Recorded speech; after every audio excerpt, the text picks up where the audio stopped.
Hi, everybody, and welcome back to Don't Praise the Machine. Oh, I love that.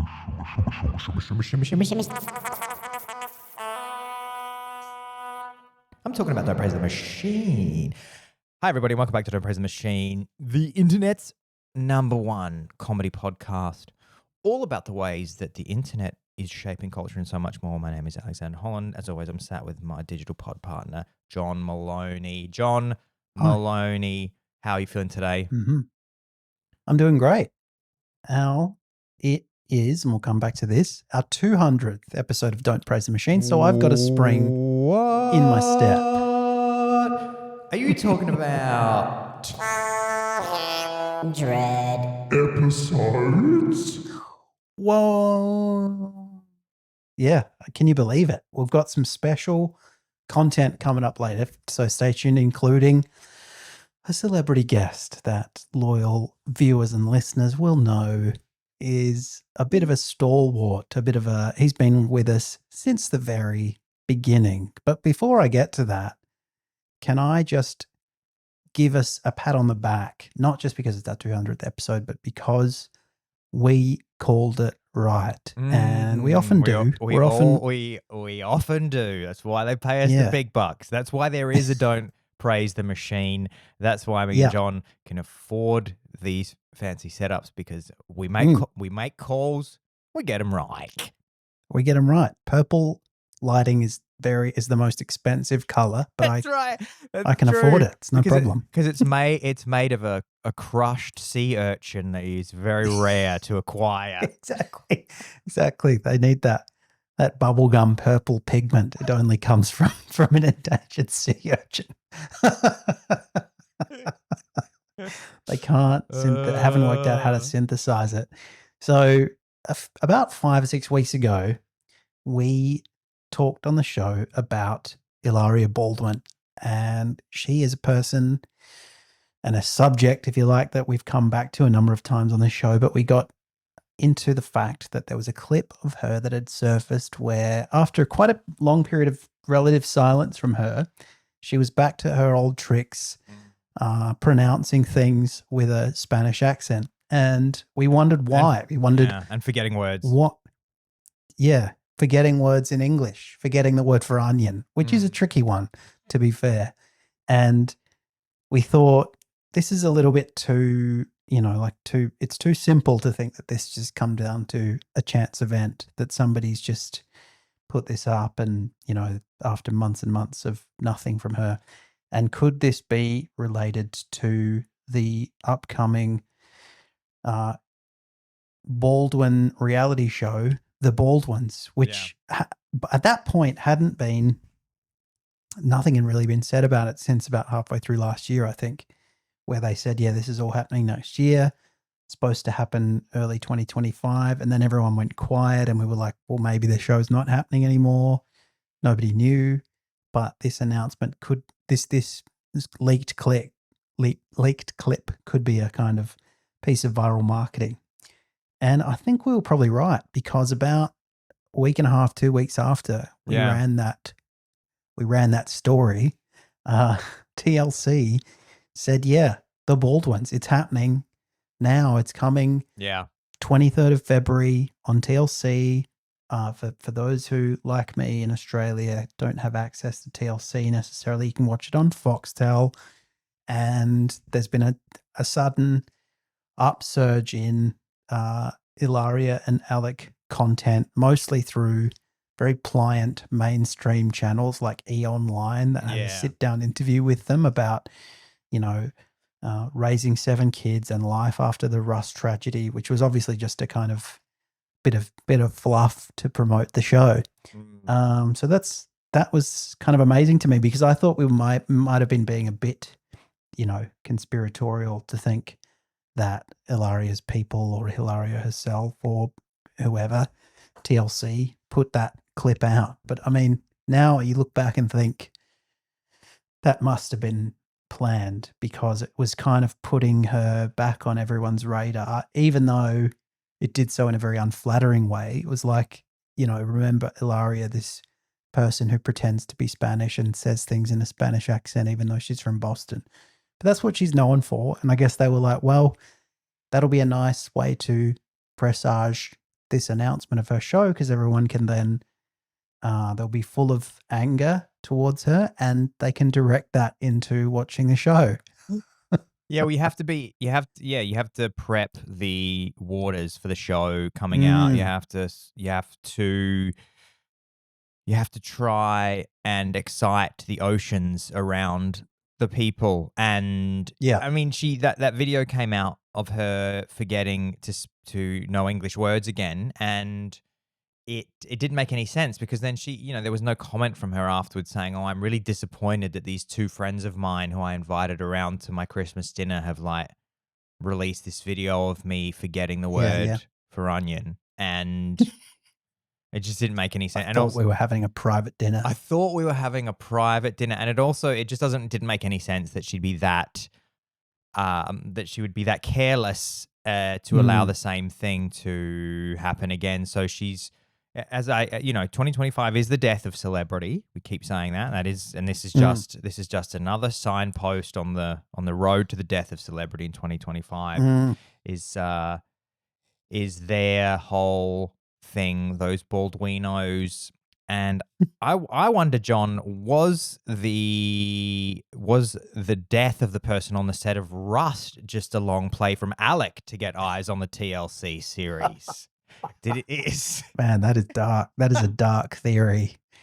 Yeah, he was like, he planted some live ammo. Because I mean, as you say, they're doing media gigs to promote the show now, and they're asking about the Rust tragedy, and he's like, "Oh, what an absolute tragedy it was." But boy, is it part of the whole narrative? But boy, does it lead me into my new TLC series that I can talk about with you. Well, it's funny you say that, because I did watch one of the promo clips for the new show, and it leans heavily on that angle. It's basically got Alec as a narrator almost, talking about, my family is my rock and my family means so much to me. Just like in the Royal Tenenbaums. Yeah, it's true. I was on the exactly. I was on the set of Rust. I killed her. I'm sorry. And then it just, then Gene Hackman walks on screen.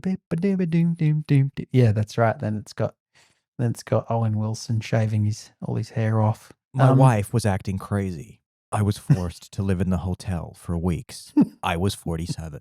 Like, that's the very Royal Tenenbaums. So he's doing a little bit of classic. I mean, look, if there's one thing Alec knows like the back of his hand, it's voiceover narration. It's true.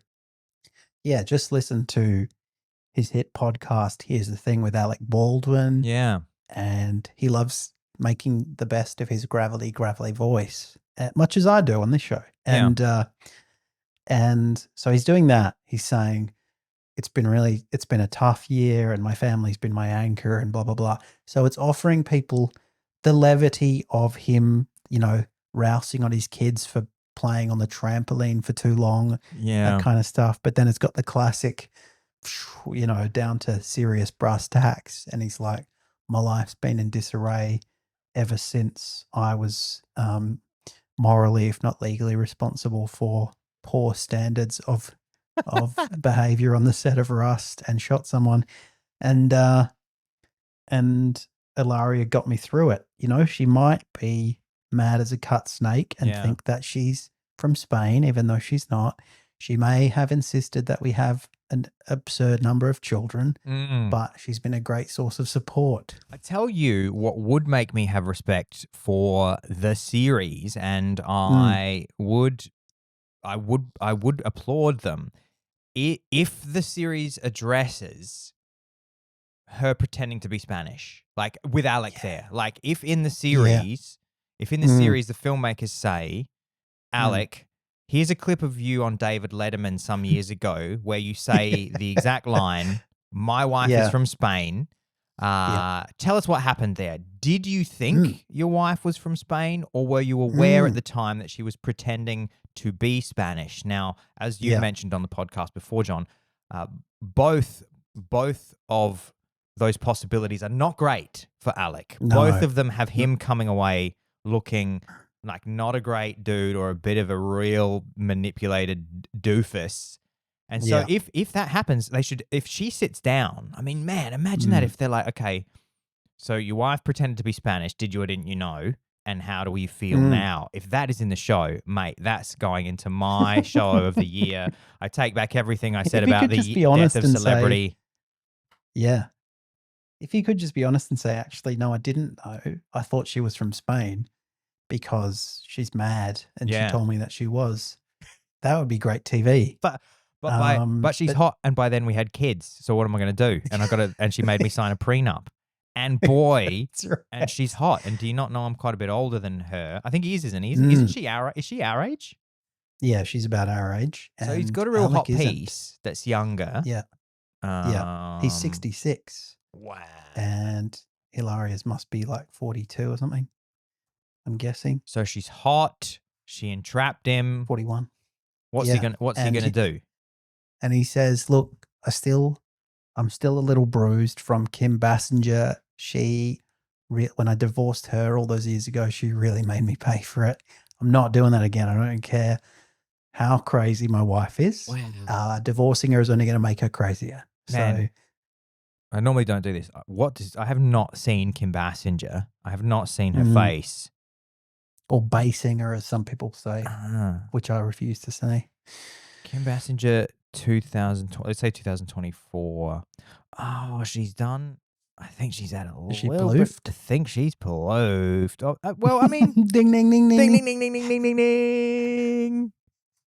I'm going to send this to you. Maybe I'll bring it up on screen as well. You tell me if this is the Kim Basinger for you. Remember her from Joker. I don't know how to answer that. Oh, yeah.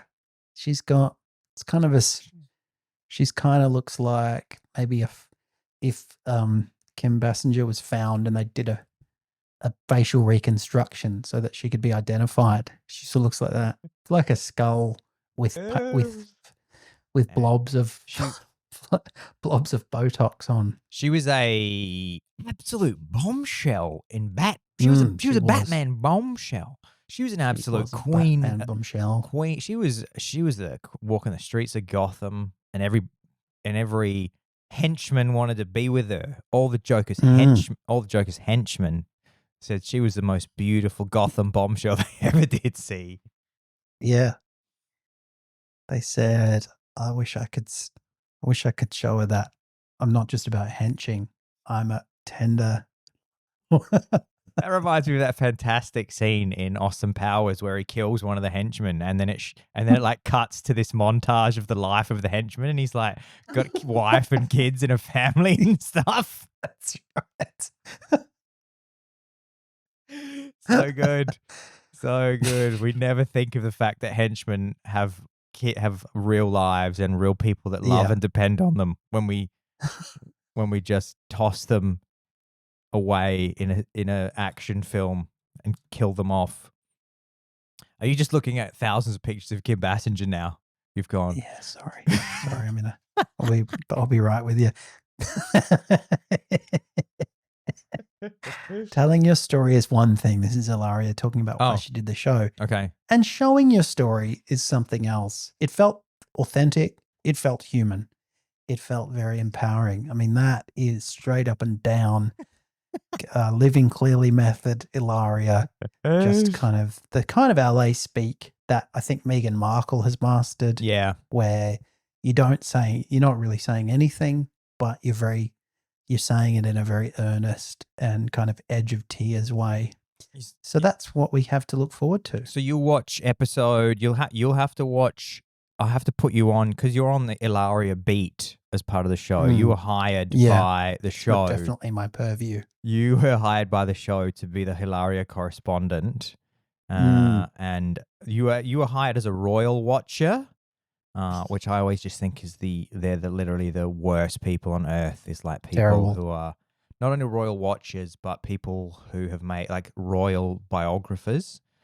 Yeah. Oh, that's just like, People go, and they always dress in kind of oldie worldy, like super daggy, campy sort of tweed suits, and they get on these specials whenever it's like, and they go, well, of course, Prince Andrew's always been the black sheep of the family. And you're like, mate, get a life. speaking of getting a life, Mm. John, I absolutely love this story in the week. John Maloney, you had popped open your Instagram app on your phone and you're just doing a Yeah. classic John Maloney, which is just firing off a bunch of snarky throwaway comments that you never think much of. And as I have said before, Yeah. occasionally I've come across Instagram reels and I've thought, oh, Yeah. that's kind of funny or interesting or weird. And then I check the comments and your comment is like, I see John Maloney in the comments of some random video that I got served. But this happened this week that you did one of your classic throwaway comments. Why don't you tell everybody why this was a particularly special comment as it turned out? It was. Look, it might be. We've talked previously on the show about the phenomenon of comment lords and Yeah. the kind of level of somewhat thankless celebrity that you get, a fleeting moment in the sun that you get from being the person who seizes a bit of attention in the comments thread because you say something that people like, and then it's like being hoisted above the masses for an instant, and and nobody cares for more than a couple of days. But for those couple of days, you bask in likes and comments, and finally, it was my turn to be that person. So the BBC put together this. The BBC put out this post on their Instagram account, and it was Trump doing one of his kind of slightly theatrical signings of an executive order where he's going, here I am, and he ad-libs a bit, oh, this is the most ridiculous situation and it's got to end, and now here it is ending, I'm signing it, boom, boom. And he did that about plastic straws, which have become kind of a fascinating sort of icon of culture wars. Yeah, they're like a culture war flashpoint. Exactly, because despite being fairly innocuous, it's this nice little microcosm of the separation between the two sides of politics in America, where, you woke coastal elites are saying we've got to get rid of plastic straws. They're bad for the environment. They're single-use plastics. Mhm. That's no good. So they've moved to, paper or biodegradable straws. And kind of people who are like, freedom isn't free kind of Americans, they're like, no, there's something distinctly bad enough. I don't get my burger in a styrofoam container as much as I'd like anymore. Don't take away my plastic straw. And this is all a storm in a teacup, and, the amount of plastic used in straws is negligible, whatever. And so Trump's, of course, on team plastic straw, and he would know. I mean, to be honest, he isn't one of the probably, I would say, the most straw-using president that's ever been, because he eats a lot of fast food. And I mean, I might go through 2 or 3 straws in a year, but I reckon Trump goes through that many in a week. And so he was saying on this clip, oh, it's ridiculous. They last a couple of minutes at best, sometimes a couple of seconds. Try drinking something hot with a paper straw. It's just a debacle. And he described them as sometimes exploding, which is classic Trump language. And so I said, because I just found it funny that he basically, it was like something that a kind of newly elected class president would say, like about, the cafeteria. It totally is. It's like he didn't understand the difference between running a country and being on the student representative council. He's like, with the meatloaf is terrible in here. and because I don't know what the effect of the executive order is. I mean, you can't just make it illegal for paper straws to That's a good- exist, that's a obviously. good- So it must be like largely federal. symbolic, or Yeah, federal. Yeah, largely right. No symbolic. more. No, we're only having plastic straws on Air Force One and military bases. This Exactly. kind of thing. Yeah, if you're on a, maybe if you're on duty in Guantanamo Bay, you get to have plastic straws. You get to that kind of stuff. You get to torture the anuses of Yeah. Guantanamo inmates with plastic and not paper straws. That was the real. that was the real problem. Is they couldn't. They said, "Well, look, we can't get information out of these people who've not been charged with a crime for 25 years." That's right. So I said, kind of going with the theme of how amusingly trivial this was, I said, sometimes when I order toast, they put the butter on the side, but it's barely enough for one slice, let alone two. Can you please look into that? Sort of addressing it to Trump. Can you just paint the picture and tell us? Do you remember where you were? Were you on your couch? Sure, yeah. Were you just firing? Was this a one-off comment in this Instagram session, or do you remember firing off a couple? No, I'm pretty sure it was a one-off. And I mean, look, I'm sort of in a slightly. Sometimes what happens is I forget that I've posted them, and then you or somebody else sends me a screenshot, and I feel sheepish because I'm like, oh, I really forget that other people can see these things. I just fire them into the ether. And it was that kind of thing. But I'm pretty sure it was a one-off session. I'm pretty sure I had my daughter on my chest asleep, and then I moved on. I remember I was buying some T-shirts online, and that took about an hour. And then I went back to Instagram.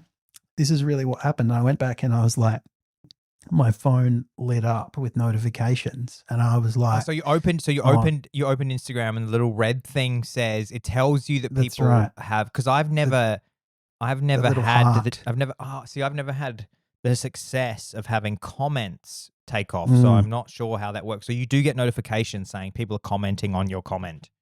Yeah, you do. And at that stage, it was a couple of hundred maybe, but I could see that it was the kind of thing where I would like refresh the screen for a few seconds, and it was going up by, 50 in a few seconds or whatever. And I, being a long-time podcaster, I know that means the algorithm is just fire hydranting it into cyberspace. So I was like, well, this will be interesting. And now, as of now, I think it's moved on because, of course, what happens is it was a BBC. Was in their kind of Instagram stories. So as soon as it's out of that 24-hour story cycle, it gets a lot less hits and just kind of gets buried in a bunch of news stories. But for that 24-hour period, it was kind of going pretty wild. So it ended up getting 14.6 thousand likes, and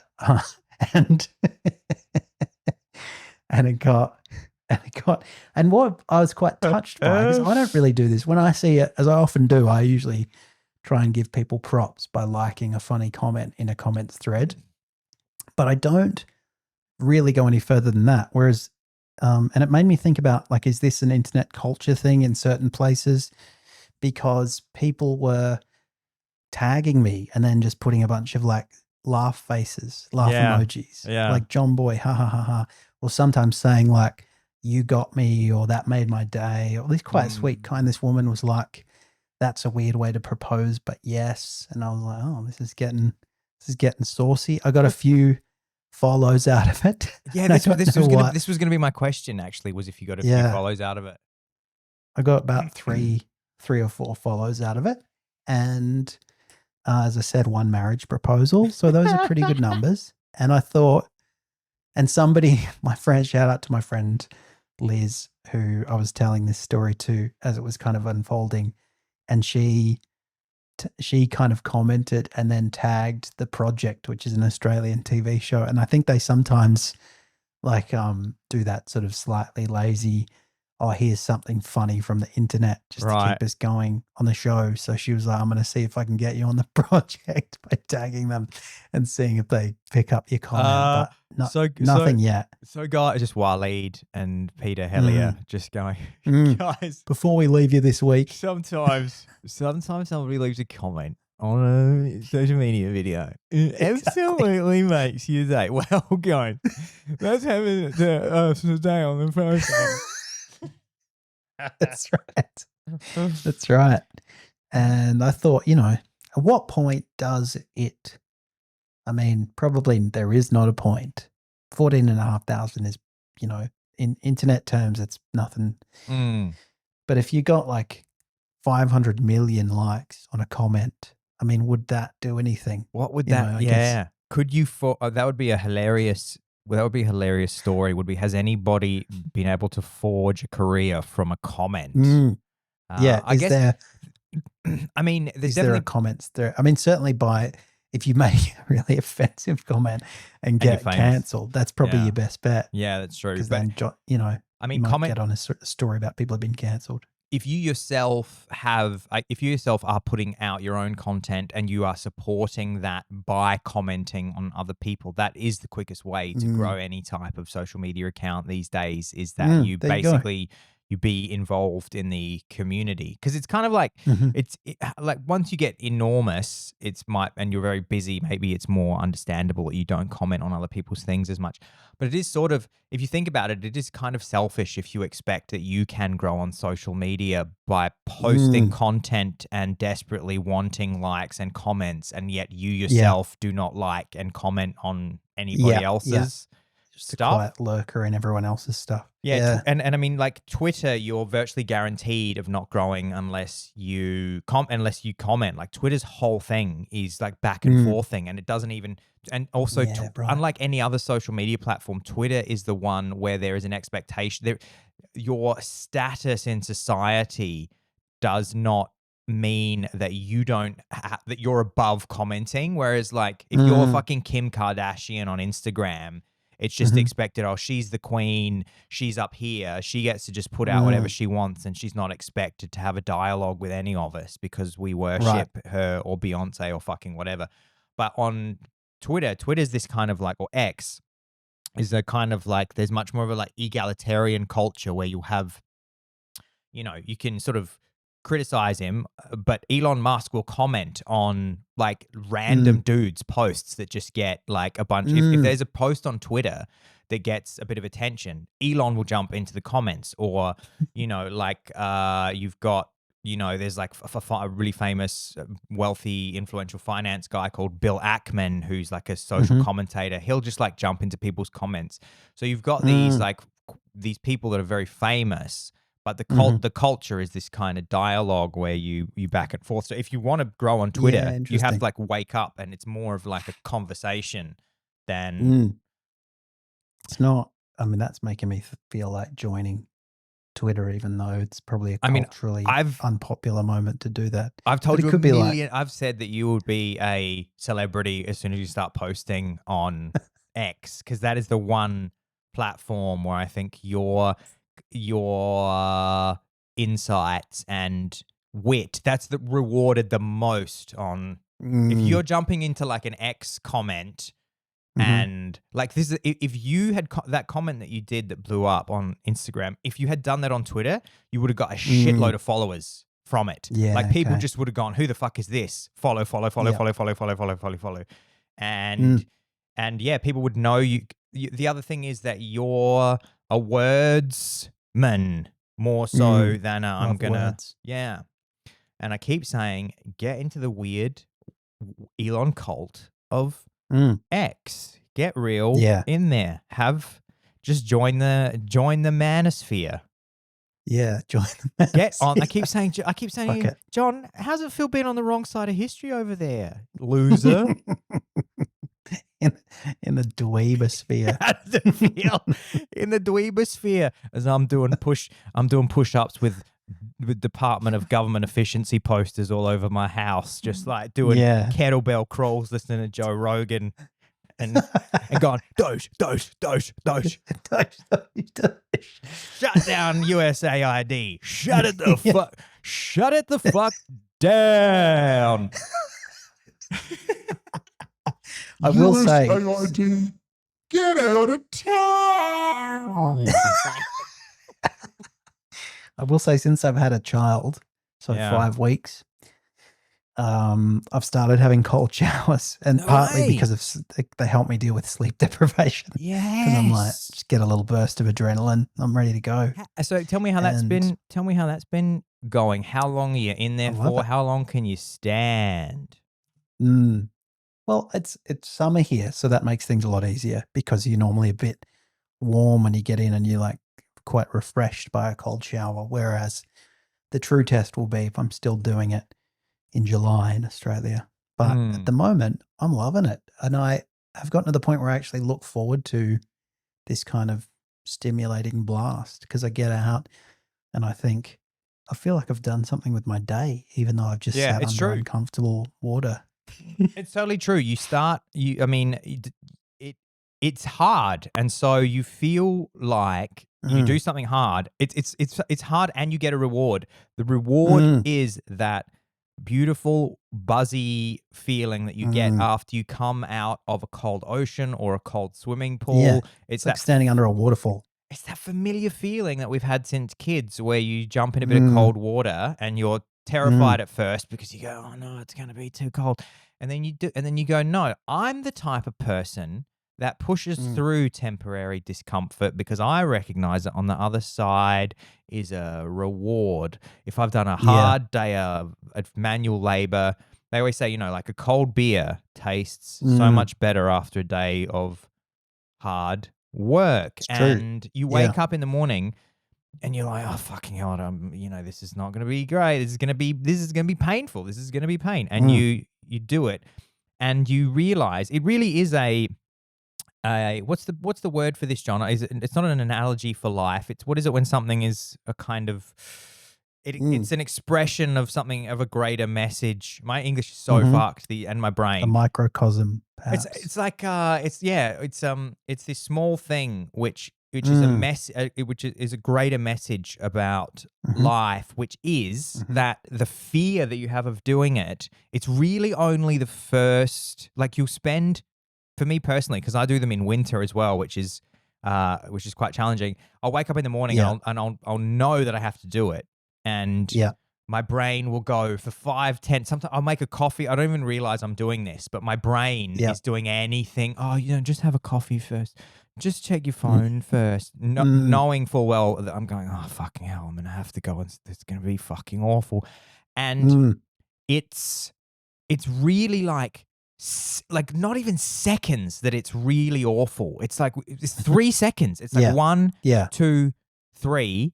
And then your body just starts to get used to it. And then, so it's like 3 seconds, except you just spent fucking 20 minutes avoiding it.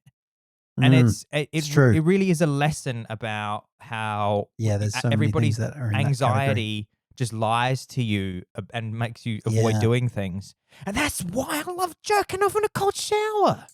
Well, I was just going to ask you that. I think the true test is knocking one out in the cold. If you can do that, fuck, I've never tried that. Now I'm absolutely going to try that and see if that actually sounds like, I'm wondering if that is, that's hilarious. What would Hubermans have to say about that? Huberman and Brian Nighttime Erection Johnson, and ice bath. Ice bath. Can you jerk off in an ice bath? That sounds like something your cardiologist would strongly advise against. Just frothing up all that ice water. That's like a kind of perverse reimagining of a Peter Coombe lyric. Jacking off in an ice bath. Jacking off in an ice bath. John, we've got 10 minutes left. What the fuck? Why is my camera? Sorry, I was just angry at I was out of focus for a second. I'm just checking my list here. I'm checking it twice. I've got to find out who's naughty or nice. What I have here? Well, we did receive a special message. We from did. Someone, which we can maybe. We should probably get to that. I haven't opened it yet because I wanted to save it for this very moment. I'll open it now and we'll show it to the audience as well. So I'm going to. You might. Yeah, go on, John. You might want to. I wouldn't I don't think the person or us would be offended if you put it on 1.5 speed because it's quite a long message. But I like that. I like that this person, he sent us a couple of messages which have gone over the allocated time, which I love. It shows that he's dedicated to the craft and he's dedicated to exactly. us. Okay, so I'm It's clicking. not just about. It's like the extra ladle of fries that you get at Five Guys. He's like, "Fuck, I'll give you a couple of extra minutes because you matter to me. This isn't just a transaction." Hello. Oh, Jesus. How's the light here? All right, boys. Well, John and Al, it's your old buddy Tom Arnold. It's late night here. But I said, I got to talk about Don't Praise the Machine. DPTM. My favorite podcast. 200 episodes. How could you guys have done 200 episodes? Wow. That's a lot. That's a lot. And people listen, that's a lot. I feel like I'm a part of this, like I birthed this thing. I'm a intimate part of your podcast, your relationship. I'm not sure where you live, but you spell favorite like they do in England or something, or some other country. He's Got an clever. extra U. Picks that Maybe you we just were don't know how to Australian. spell like me and spell it wrong.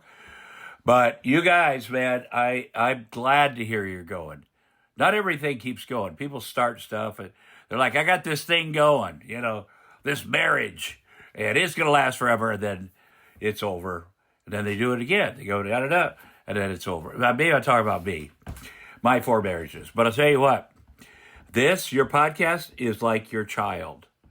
And my children, you know, I'm a single dad. My kids are 9 and 11. I'm probably waking them up right now to talk to my buddies.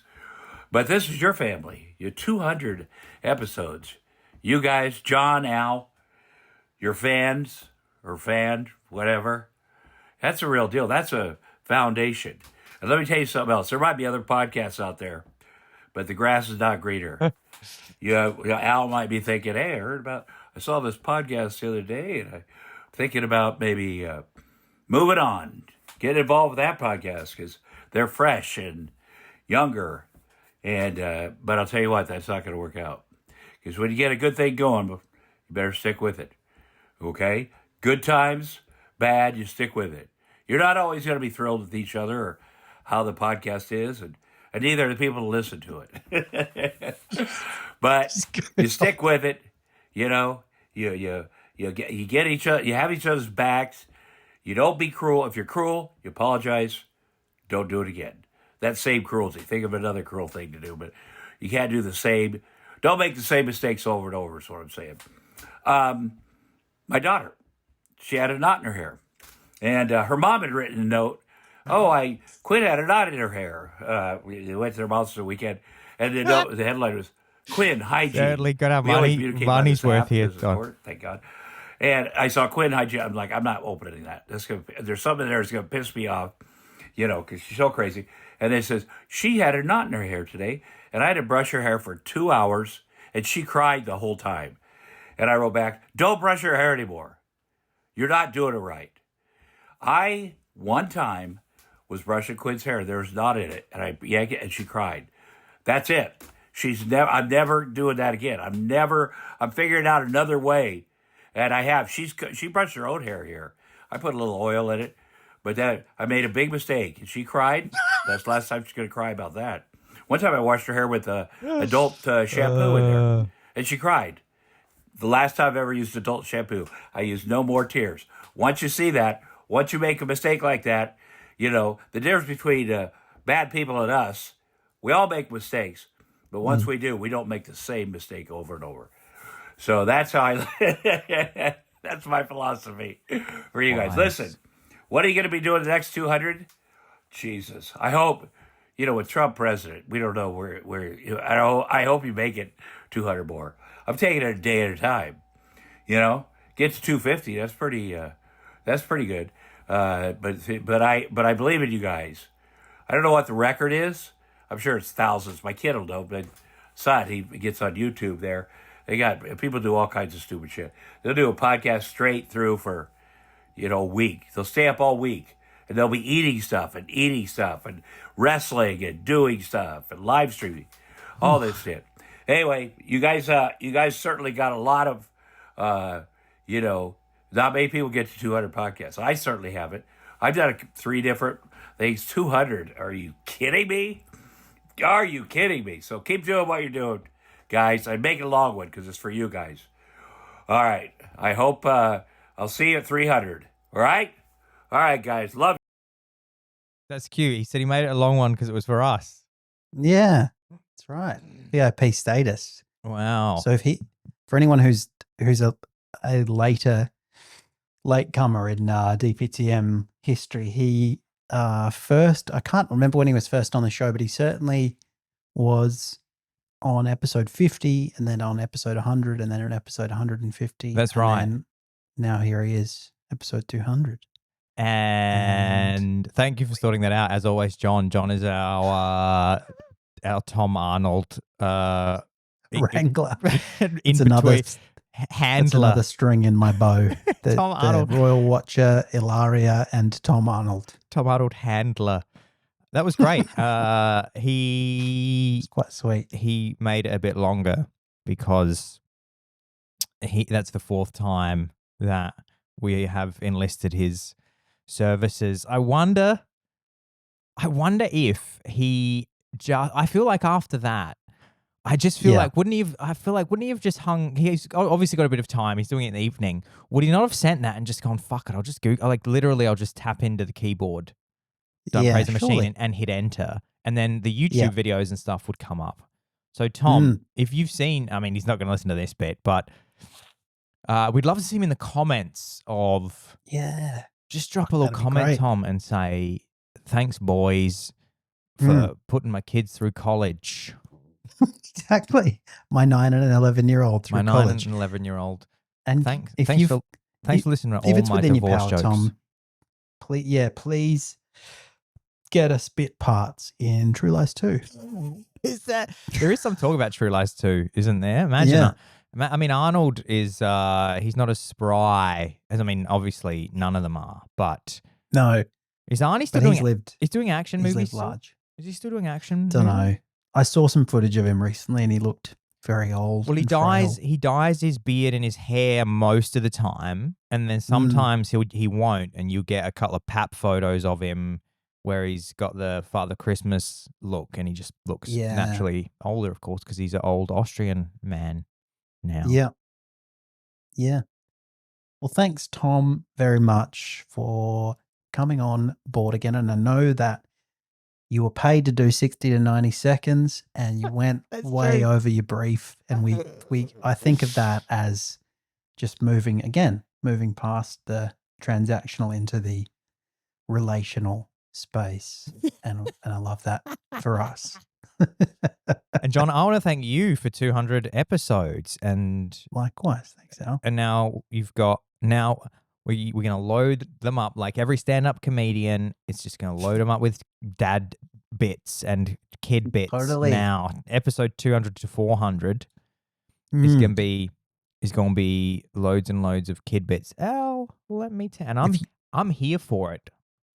Yeah, if you told me in episode 50 that's true. Fuck. I was going to be a dad in 150 episodes, I would have said, get the hell out of here. Yeah. But here we are. I'm not doing this podcast with you anymore. How do I cancel?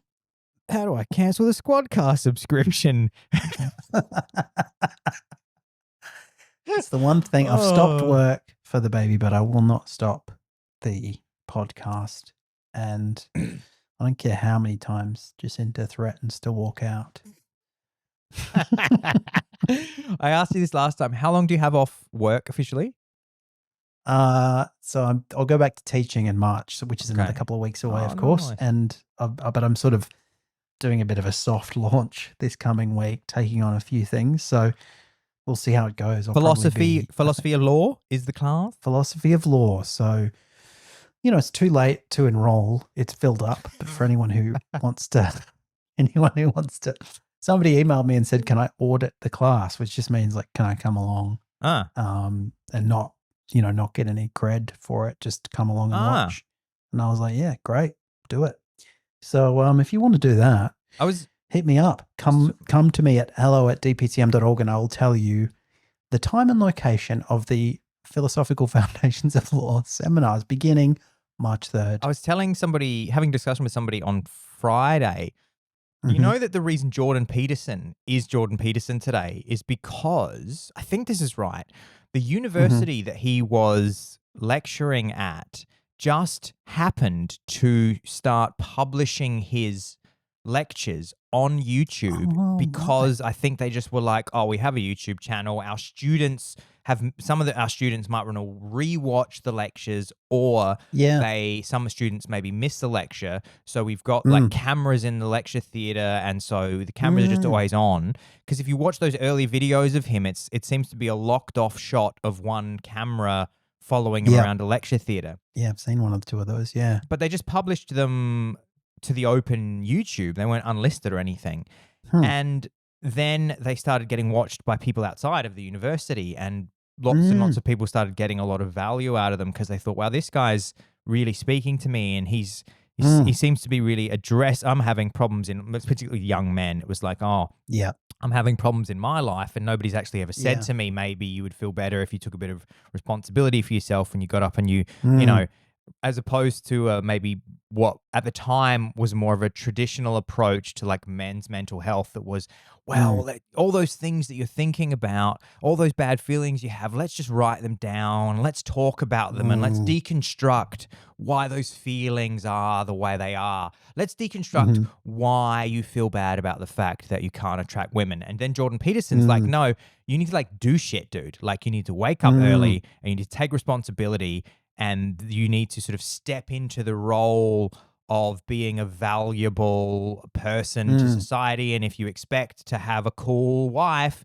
you need to be a cool man. You need to like have a good life that she can walk into, and you can't like think your way into that. And I think a lot of people at the time just hadn't really heard that, young men, and they were like, oh fuck, well maybe if I stop smoking, maybe it's like not cool for me to smoke, to just vape all day and play Call of Duty, and then like just talk about that with my therapist. Maybe I actually have to do some shit. He blows up. So that could be you. Be me. Man, imagine that. Episode 300, I'll just be spruiking the benefits of an all-steak diet. Yes. And you telling get to pull back your in socks up. back into Catholicism, as you've always threatened to do. Back into Jesus. Yeah. Back into thinking dragons are real. Screaming matches who's with to say, Richard Dawkins. Yeah. Who's to say that a dragon isn't real? Because if we think about that, a dragon is a predator. Are you saying predators aren't real? Well, no, I'm saying there are predators, but a lion is a real. Oh, okay, fine, okay, sure, but a lion is an idea. That'll be you. And that's the whole show, except we should say we have a Patreon. We haven't mentioned the Patreon in the last couple of episodes. Guys, get on the Patreon if you want some real special bonuses and you want to support the podcast. You get the episodes a day early, and you get the special bonus super top secret DPTM After Dark, which comes out once a month, typically the first Friday of every month. You get to join the Discord.